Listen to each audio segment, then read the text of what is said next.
పనిచేసిన వాళ్ళకి, పార్టీకి అంకితమై ఉన్న వాళ్ళకి, మాకు అంకితమై ఉన్న వాళ్ళకి తప్పకుండా పదవులు వచ్చేలాగా మేము చేస్తామని చెప్పి కూడా సందర్భంగా నేను మాటిస్తున్నాను. ఉదాహరణ శ్రీకాంత్ అన్ననే.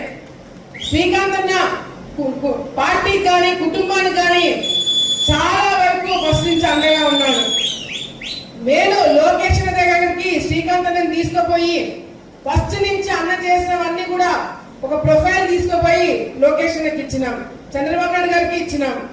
కానీ అదే మండలం నుంచి ముక్కు ముఖం తెలియని వాడు ఎవరైనా వెళ్ళి పదవి కావాలని చెప్పి మాకు తెలియకుండా తీసుకుంటే మాత్రము ఆలగడ్డ నియోజకవర్గంలో అడుగు కూడా పెట్టనివ్వమని చెప్పి సందర్భంగా తెలియజేస్తున్నాం. పార్టీ నుంచి మొదటి నుంచి ఉన్న వాళ్ళకి మీరు పదవులు ఇస్తే ఇవ్వండి, లేకపోతే అసలు పని చేయని వారికి పదవులు ఇస్తామంటే కూడా అది కరెక్ట్ కాదని చెప్పి పార్టీ దృష్టిలో కూడా మేము పెట్టడం జరుగుతుంది.